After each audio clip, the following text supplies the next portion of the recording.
Think about all the times you wanted an invite to Diddy's parties, the white parties, the whatever party, and you didn't get one because you weren't cool enough to hang out with the cool kids.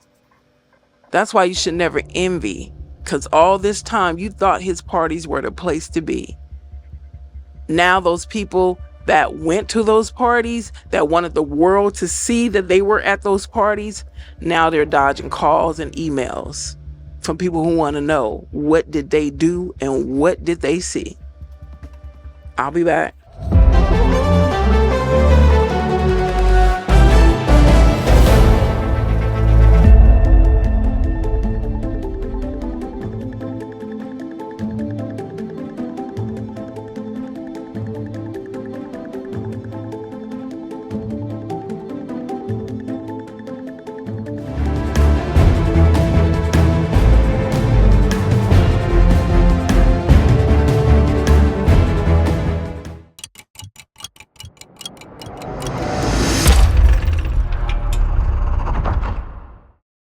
Hello, everyone. Thank you for coming back.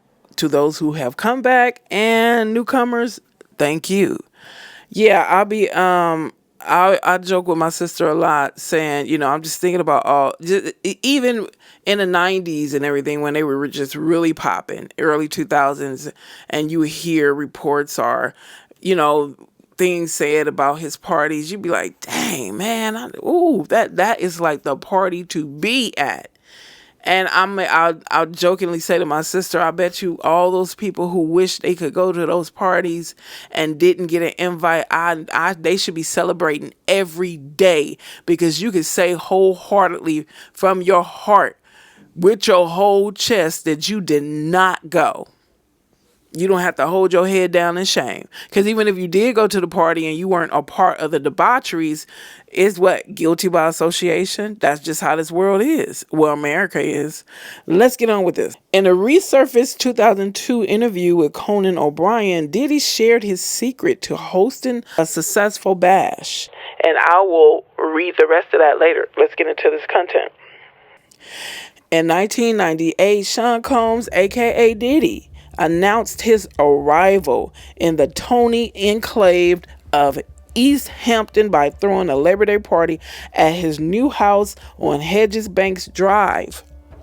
What the hip-hop mogul delivered was an inaugural installment of a series of summer white parties that eventually moved to Tropez and Beverly Hills. Someone told me that Diddy didn't start doing the FOs until he went to some party out here or moved out here. I don't know. But I believe him, because California is I don't know how many people know this, but California may be the darkest state in the country. And I'm not being exaggerating. I mean dark meaning witchcraft, all abomination. And it could be because of Hollywood. But let's go on. I remember the first party he threw in the Hamptons, Paris Hilton tells THR. It was iconic and everyone was there. Hilton likens Diddy to a modern day Gatsby for how he pulled together a 1,000-person guest list and successfully imposed a strict head-to-toe white dress code. Having an entire party all dressed in white was a stunning sight, says Martha Stewart, a guest at the first party. And it helps that Diddy looked very handsome in white. I saw some comments, not just on the videos I published, but other people comments on other videos. Some people were saying that they didn't like the way he dressed. Honestly, to be real with you, I thought he was a good dresser. I really like when a man knows how to dress and know how to wear shoes other than sneakers. It's like, oh my God. Give your feet a break. I love seeing men dressed in those nice sandals and in the summer. Let's go on. Director Catherine Hardwick recalls wannabes being turned away for beige or black shoes. Oh my God, really? Yeah, I would have turned them away. Let's go on. The people in the Hamptons thought the first party was the end of the world. explains Stephen Gaines, author of Philistines at the Hedgerow, Passion and Property in the Hamptons. They were afraid of a noisy showbiz crowd and thought it was going to be an invasion. And it turned out not to be. The last white party went down in Beverly Hills in 2009. And despite Diddy talking late last year about a return, no 2018 date has been announced. This article was published in 2018. A view of Beverly Hills estate with models swinging over the pool where Diddy teamed with Ashton Kutcher to make the party a fundraiser for Malaria No More. Marlon Maples, who brought daughter Tiffany Trump that year, recalls being struck by all these beautiful people in white. It made you feel like you kind of stepped into another dimension, and I'm sure that is what Diddy was going for. Like you weren't in reality, so that means you didn't have any boundaries, you know? The 2003 bash, attended by Jay-Z and Andre Harrell, was dubbed the Absolute White Party. Later, Diddy incorporated his Ciroc vodka into the mix. Puffy was always walking around with a bottle in his hands. It was Cristal, now it's Ciroc. He doesn't miss an opportunity for serious good promotion, says Stewart. Sean Diddy Combs' white parties have long been the epitome of glamour and exclusivity, drawing in celebrities and socialites alike for nights filled with sparkling champagne and pulsating beats. In the early 2000s, Diddy's annual white party was the most coveted invite in the Hamptons. The place would be packed by the brim by 3 a.m., with everyone from A-listers to eager wannabes trying to crash the overnight party that would often start going strong at midnight. In a resurfaced 2002 interview with Conan O'Brien, Diddy shared his secret to hosting a successful bash. A lot of ladies drink water at parties, so if you don't have what they need, they're going to leave. Got to keep them there. You need locks on the doors. It's a little kinky. Diddy was dropping hints to what he was about throughout the years. A lot of people probably was just like, oh, that's just Hollywood talk, you know? And I was sharing with my sister the other day, I was like, those people who thought Diddy was kind of like a buffoon or not too bright or intelligent, let me tell you this much. He was bright enough to record everything because he already knew these type of people. Yeah, they'll party with you when everything is going well, when everything is swell.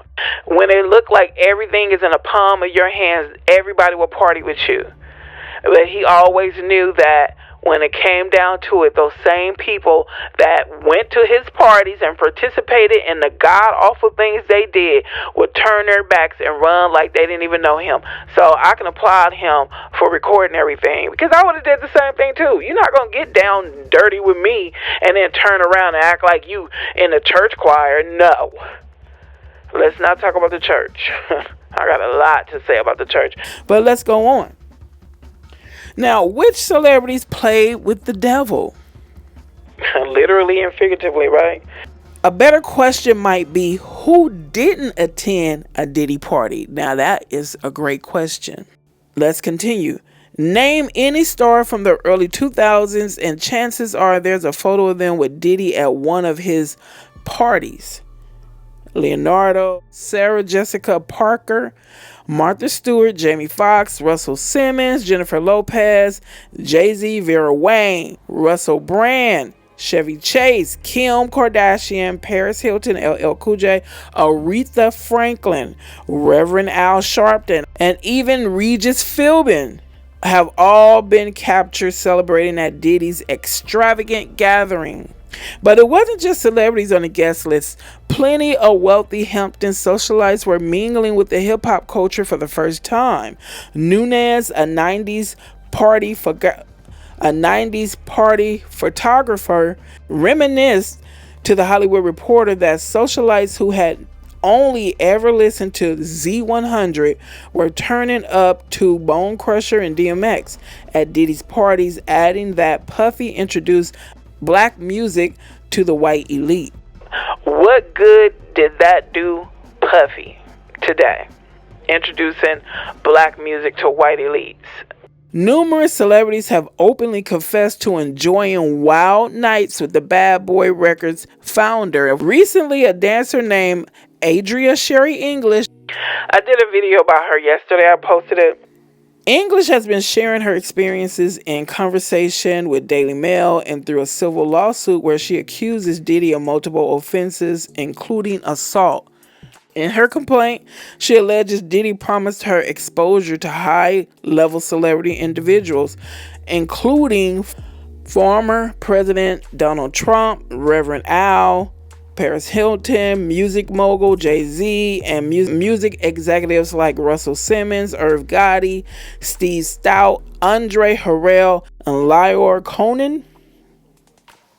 Paris Hilton, the socialite, was frequently spotted at various soirees with Diddy. The pair looked particularly close in one memorable shot that showed them both dressed in crisp white outfits and engaged in an animated conversation, Paris wearing her signature necklace that spelled out her name. Now let's talk about Hollywood stars who skipped the fun, although it may be few. Let's continue. The music industry has been shaken by the arrest of Diddy, who faces serious charges ranging from sexual racketeering to human trafficking. Some celebrities kept their distance from Diddy and his parties. Now let's see who stayed away. This is just a few that they named. Keanu Reeves has always been considered one of Hollywood's most drama-free celebrities.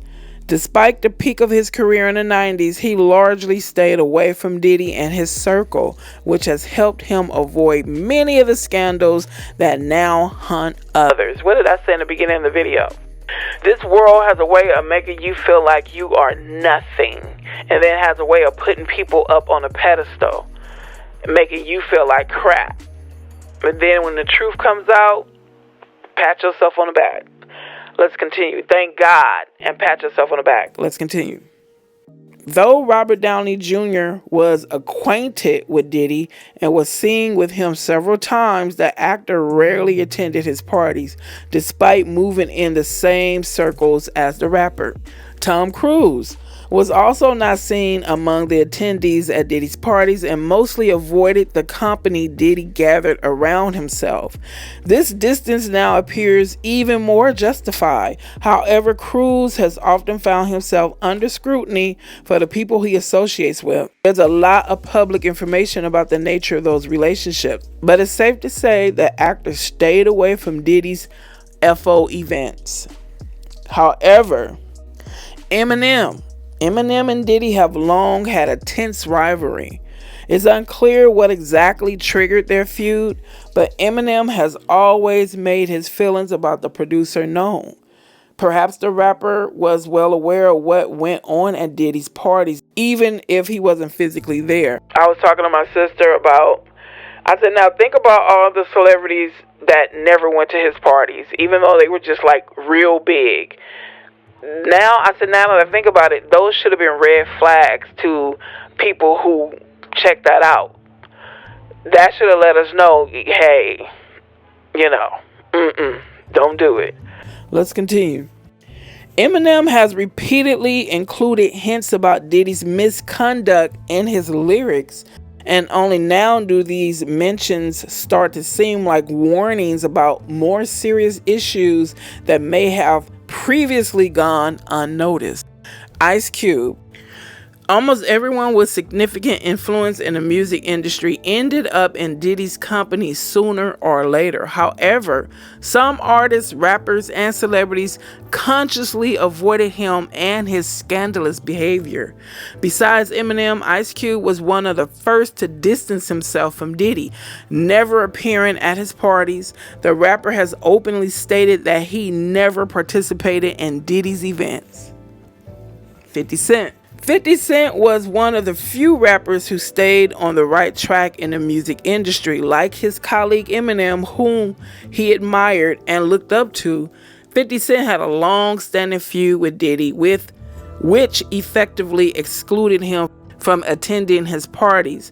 If there were to be a blacklist, it's safe to say that alongside Eminem, 50 Cent would be at the top of that list. Harry Styles. Harry Styles is also a well-known name in the music industry who could have influenced the situation had he decided to collaborate with Diddy. There have been rumors about possible connections between the singer and the rapper, but there's no confirmed evidence of even a friendship, let alone Styles attending Diddy's parties. The Simpsons is making headlines once again, this time for allegedly depicting the much discussed parties hosted by Sean Diddy Combs. A particular episode of the show has resurfaced and gone viral on social media due to its eerie resemblance of Diddy's gatherings, which are now under scrutiny in an ongoing trafficking and racketeering case. It's titled The Great Gatsby. This season 28 episode features a character that bears a striking resemblance to Diddy hosting an exclusive all-white theme party. Interestingly, the animated character not only sports a similar beard and hairstyle, but also wears diamond earrings and appears to be a musician, with multiple frame records adorning his walls. Yeah, The Simpsons was good at doing that, putting things in there. I used to like The Simpsons when they first came out. Matter of fact, I liked The Simpsons when they used to have little clips on the, oh my God, what was her name? She was a comedian. She had an accent. Her name, Tracy Ullman. Tracy Ullman used to have clips of The Simpsons in her comic TV show she had, her comic TV show she had. And people was just digging that. You know, we was just like, we wanted to see more of those clips because they were so hilarious. Tracy Ullman was hilarious. And then those clips, they just added to it. So that's how The Simpsons jumped off and got their own little series. Back to what I said. That's why you should never envy people. Never. Don't envy their cars, home, body types, looks. You don't know what these people go through. You really don't. And I'm not saying this to make you feel better. I'm saying you really don't. You'd be surprised how many conversations I've had with people who appear to have a lot of things or popular or what have you. And then you get to know them and then they share deep, dark things with you and you like, wow. So, you know. But anyway, those are some articles I found I wanted to share with you guys. I sincerely want to thank you for your time, your attention, your support, and whatever way you can support this channel is greatly appreciated. And when I say that, I really mean it from my heart. I'm not saying it because, you know, I'm just saying it. I'm saying it because I really mean it. And that's about it. I'm shutting down the shop, and I will see you in the next video. Thank you.